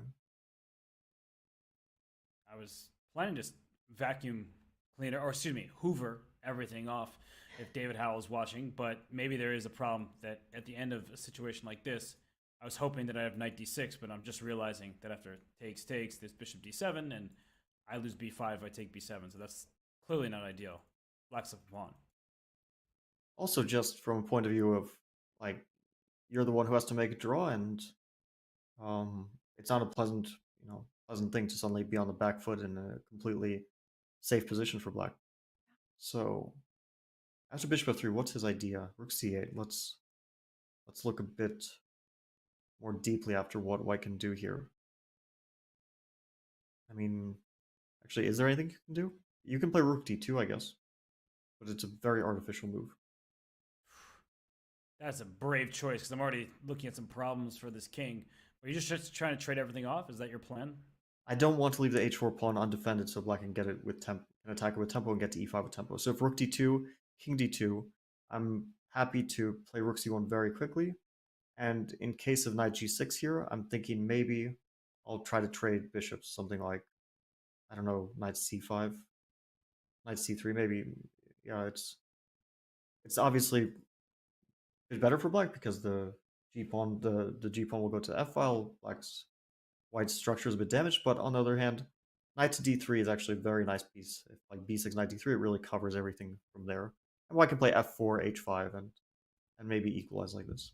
And bishop c6 on the board, so we might be seeing these lines being played out. Jan Nepomniachtchi continues to put the pressure with the black pieces, a slight nag in the position for white, and also on the clock. Currently, the knight on e4 is hanging, can't move because the g2 pawn hangs. And we do have a decision. While I was saying that, Ding sacrifices the g2 pawn. That is very brave. Knight c5 played. Where is the compensation after bishop takes g2? Fabi, can you break down this pawn sacrifice? Because I'm struggling to understand what Ding wants after bishop g2. Well, he wants rook g1, and then the question is, can the bishop stay in contact with the b7 pawn? But at least like white's play is pretty transparent. Yeah, he's bishop d5. I guess you can provoke e4. Like let's provoke e4 because it becomes a bit of a weakness. And now we go to c6, and now b5, and bishop to e8. Knight takes b7, and now this is why I provoked d4. I can potentially play rook d4 here. At least like I gained tempo on that pawn. And okay, so I don't know the like objective value of this knight c5 move, but I am kind of like, they take such responsible decisions, or at least in this case, Ding. I mean, Jan has obviously played very stable games so far, but Ding is taking like crazy responsible decisions when a loss means that he loses the match. This is scary pretty stuff. remarkable like time usage and general risk taking. I mean, almost like I don't know, he's maybe doesn't want to like stand the tension of having to calculate each move, but it's very, very risky to just go for some very concrete, responsible decision when the entire match rides on the line, when you haven't spent much time to consider it too much. So okay, maybe it's okay for white.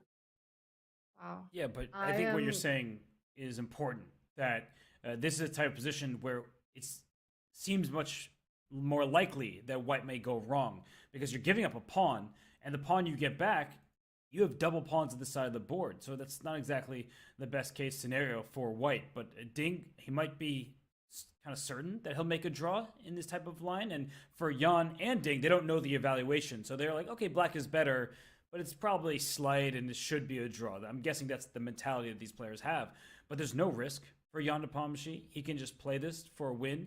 He's ahead in the clock. He has a better pawn structure. He'll be able to just play without any difficulties. So, yeah, I think that you're right, that this was a big decision, and bishop f3 was there, and knight c5, it's committal. This is Also, a dream position from Jan's perspective, right? Game 14, final game. You have to withstand the pressure that your opponent brings on with white. But here you are, just 16 moves down. Sorry, how many moves is that exactly? Right, 21 moves down, and you come into a position where in an endgame you're playing for 2 results. You've got your bishop on an active diagonal, your opponent with a double pawns. Yes, you might trade the b for the g2 pawn, but the point that you were making, Robert, that's essentially half an extra pawn for black, because you've got a healthy pawn structure on the king side, while white winning that b7 pawn, where are you creating your passes? And that's the drawback of a double pawn situation in an endgame. It's so hard to imagine a position where actually white will be able to create a passer on the queen side, but black will have all the flexibility to slowly start pushing the pawns. And let's not forget, the h pawn, once the friend on the g file, the g2 pawn falls, will be a weakness for the rest of the game. Knight c5, a very committal decision there by Ding Liren, and it definitely gives Jan Nepomniachtchi a chance, a possible chance of a lifetime to get some advantage at least, and to try to grind down this endgame. Yeah, I think it's a very risky approach from white, because let's look at that bishop g2 line again. White will simply lose a pawn if not for rook g1, bishop d5, e4. So white's hand is kind of forced. And after you play e4, just from a purely strategic point of view, if black's knight ever gets to f4, it's not just that you're down a pawn, but also your structure is really irreparably damaged potentially if you can't, let's say, get your king to e3 and start pushing f4 and creating some counterplay. That knight on f4 might, like, this could be really seriously strategically dangerous for black. For white, that is. So the question is concrete. After bishop c6, b5, bishop e8, white should take the pawn, rook to d4. Knight to c5 looks logical, but I'm not sure it's forced. But the thing is, like, maybe rook c4, yeah, maybe rook c4 is the answer. So take. Still looks so pleasant for Rook b8. black here. There's knight d6, I guess. Yeah, bishop d7. And now I'm ready for knight g6. I couldn't before because of some bishop takes e6 stuff, but here, maybe you should play h5, because if that knight goes to g6, I really think that white starts to collapse, like knight g6 and rook b6 ideas. Wait, is the bar starting to say white's better?